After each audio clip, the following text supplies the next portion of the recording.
अरे हो गया है दीपू को प्यार अनु से, हो गया है दीपू को प्यार अनु से। हाँ, दीपू भाई साहब को यानी कि यशदीप को अनुपमा से प्यार हो ही गया है, इसीलिए तो दिल की बात जुमा पर आ ही गई है। लेकिन क्या अनुपमा को ये प्यार मंजूर होगा? चलिए इसी पर चर्चा करते हैं आज के हमारे इस वीडियो में। नमस्कार, मैं हूं संदीप पंड्या और आप देख रहे हैं मेरा चैनल सीरियल और संदीप। आप सभी का स्वागत है।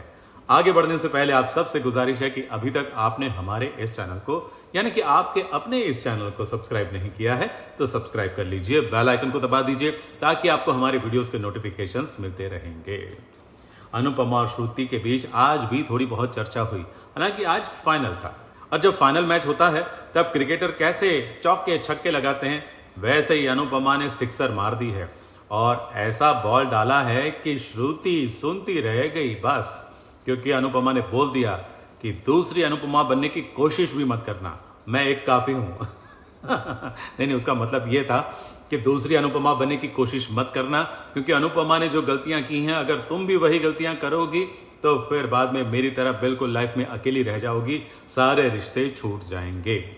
क्योंकि मैंने भी बहुत सारी गलतियां की है, तो तुम अपने तरीके से अनुज से प्यार करो, अपने तरीके से उसे अपना बनाने की कोशिश करो, मेरा तरीका मत अपनाओ, मेरे बारे में मत सोचो, मेरे नजरिए से मत देखो, दूसरी अनुपमा मत बनो।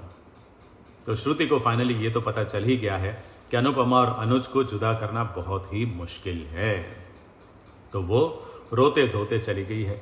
लेकिन यहां जब श्रुति और अनुपमा के बीच चर्चा चल रही थी और दोनों अपनी अपनी कुर्सी से खड़े हो गए थे, तब वहां दिल भी धड़क रहा था एकदम, वो भी बेचैन हो गया था। कौन?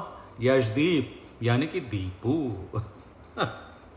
और श्रुति के चले जाने के बाद जब अनुपमा किचन में आकर काम करने लग गई थी तब दीपू अनुपमा का मन बहलाने की कोशिश कर रहा था, उसके साथ मसालों की पैकिंग में मदद कर रहा था। अनुपमा ने बोल भी दिया कि मत करो ये सब, आप जो कोशिश कर रहे हो मैं समझ रही हूं, लेकिन ये सब मत करो। क्योंकि उसने बोला कि भाई मेरा दिमाग सही नहीं है, अभी मतलब शून्य हो चुका है, मैं कुछ सोच समझने की शक्ति नहीं रखती हूँ, लेकिन आप जो भी कर रहे हैं मेरे लिए thank you thank you thank you thank you thank you very much, इतना तो बोल दिया।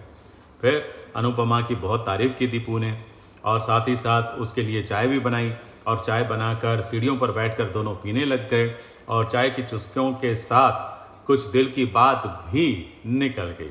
जी हाँ, दीपू ने बोल दिया कि थैंक यू मेरी जिंदगी में आने के लिए।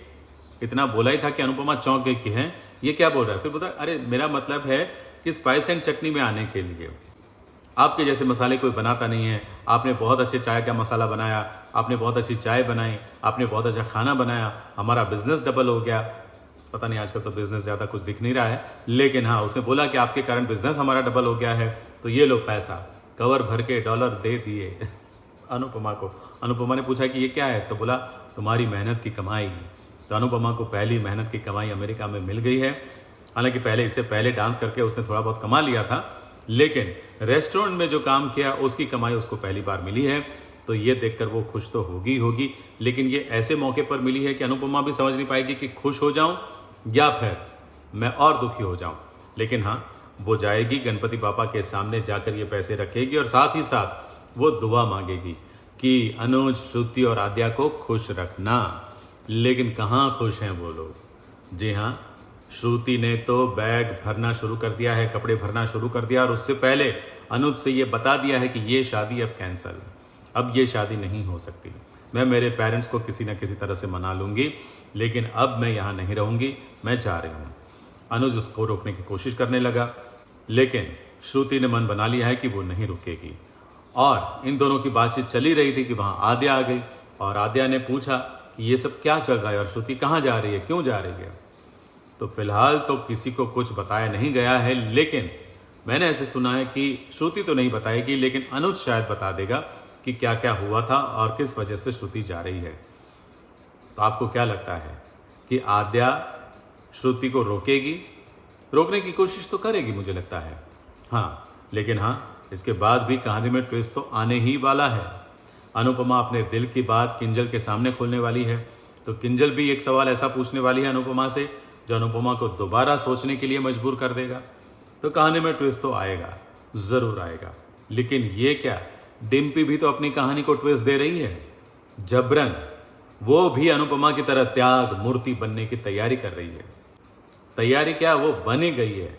इसीलिए तो टीटू को अर्जेंसी में बुलाकर उसने पाखी का प्रस्ताव रख दिया, बोल दिया कि पाखी से शादी कर लो।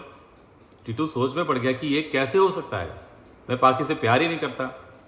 तो डिम्पी ने बोल दिया कि शादी उससे करनी चाहिए जो तुमसे प्यार करता है। तो टीटू ने सामने से सवाल पूछ लिया, मतलब तुम मुझसे प्यार नहीं करती हो?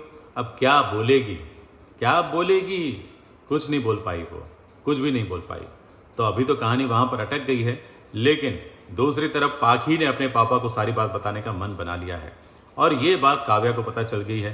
तो काव्या ने एक छोटा सा ड्रामा करके, पैर में चोट आई है ऐसा ड्रामा करके उसने फिलहाल तो पाखी को रोक लिया है अपने पापा से ये बात बताने के लिए। लेकिन वो भी जानती है कि ज़्यादा देर तक, ज़्यादा दिनों तक ये बात छुपाई नहीं रह सकती।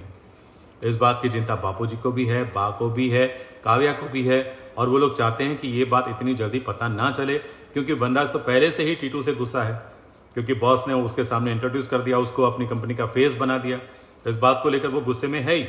और जब ये शादी का प्रस्ताव वाली बात उसको पता चलेगी तो न जाने कितना गुस्सा करेगा, वो तांडव करेगा, तांडव। तो चलिए, आगे जो कुछ भी होने वाला होगा हम आपको बताते रहेंगे। जी हाँ, बहुत अच्छे अच्छे ट्विस्ट भी आने वाले हैं और कुछ झटकादायक ट्विस्ट भी आने वाले हैं, लेकिन एक एक करके हम आपको बताएंगे जैसे जैसे हमें पता चलता जाएगा। आपको क्या लगता है ये भी हमें बताइए कि कहानी में अब किस तरह का मोड़ आ सकता है, किस तरह का ट्विस्ट आ सकता है। हमें लिखकर ज़रूर बताएं, क्योंकि आपके कमेंट्स बहुत अच्छे होते हैं और आपके कमेंट्स पढ़ने में मुझे बहुत मज़ा आता है। थैंक यू वेरी मच आज का ये वीडियो देखने के लिए। अच्छा लगा हो तो लाइक कीजिए, शेयर कीजिए अपने दोस्तों के साथ और हाँ, सब्सक्राइब करना मत भूलिएगा।